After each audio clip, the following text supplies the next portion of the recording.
हफ्ते के आखिरी दिन 26 मई को डीलिंग रूम्स में किन दो स्टॉक्स पर डीलर्स ने चला कमाई के लिए दाव, आइए जानते हैं।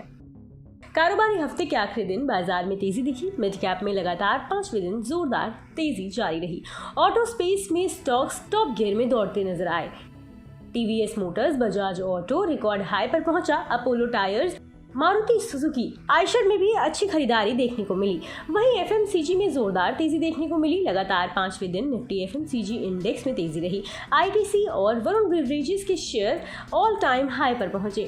डीलिंग रूम्स में किन दो स्टॉक्स में सबसे ज्यादा हलचल देखने को मिली है, आइए जानते हैं। हिंदुस्तान कॉपर, डीलर्स ने हिंदुस्तान कॉपर्स के शेयरों में खरीदारी की राय अपने क्लाइंट्स को दी है।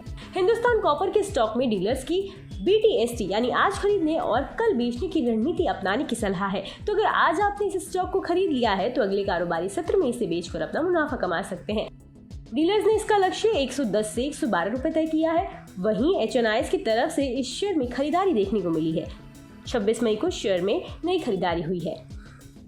रिलायंस, दूसरे स्टॉक के तौर पर डीलर्स ने बाजार के हैवीवेट शेयर पे दाव लगाया है। डीलर्स ने रिलायंस के शेयरों में खरीदारी करने की राय अपने क्लाइंट्स को दी। डीलर्स की इसमें पोजिशनल खरीदारी की राय है। इसका लक्ष्य 2600 रुपए तय किया है। इस शेयर में FIIs की तरफ से खरीदारी देखने को मिली। शेयर में शॉर्ट कवरिंग नजर आई। इसका ओपन इंटरेस्ट 3% गिरा है।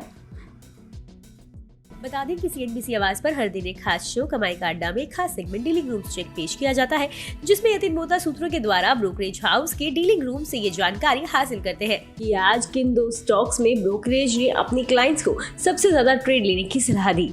डीलर्स ने आज कौन से शेयर खरीदे और बेचे हैं और आज के टॉप ट्रेडिंग आइडियाज क्या है। इसके साथ ही किस वजह से डीलिंग रूम में इन स्टॉक्स पर दाव लगा है या किस स्टॉक में आने वाले दिनों में कितने रुपए तक और तेजी नजर आ सकती है। बता दें कि यहाँ मुहैया जानकारी सिर्फ सूचना ही तो दी जा रही है। मार्केट में निवेश बाजार जोखिमों के अधीन है। निवेशक के तौर पर पैसा लगाने से पहले हमेशा एक्सपर्ट से सलाह लें।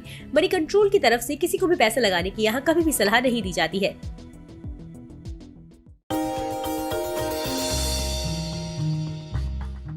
डू यू नो में आज हम बातचीत करने वाले हैं हर घर का चहेता ब्रिटानिया के बारे में। दरअसल ब्रिटानिया आपको आमतौर पे एक बिस्किट कंपनी लगती होगी, लेकिन ब्रिटानिया एक बिस्किट कंपनी ही नहीं है, बल्कि कन्फेक्शनरी कारोबार में एक काफ़ी बड़ी फूड जाइंट के तौर पे आप इस कंपनी को देख सकते हैं। इस कंपनी की शुरुआत 130 साल पहले हुई थी और करीब 295 रुपए में उस समय पर इस कंपनी की शुरुआत की गई थी। सेंट्रल कोलकाता के एक छोटे से घर में इसकी शुरुआत हुई थी और वहाँ से धीरे धीरे एक्सपैंड करते करते आज इतना बड़ा स्केल आप ब्रिटानिया का देख रहे हैं। ब्रिटिश बिजनेसमैन ने एक स्मॉल हाउस में इस कंपनी की शुरुआत की थी, जिसको धीरे से या फिर बाद में विद टाइम एक्वायर किया गया था गुप्ता ब्रदर्स की तरफ से और इस कंपनी का नाम बन गया था VS ब्रदर्स।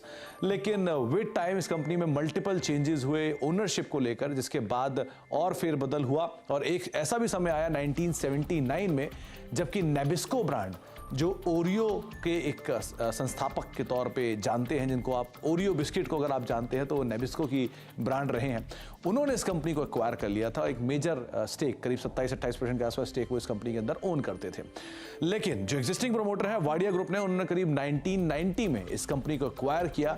तो आप अंदाजा लगा लिए करीब 3 दशक से ज्यादा का हिस्सा जो है वो एग्जिस्टिंग प्रमोटर्स के पास इस कंपनी का है।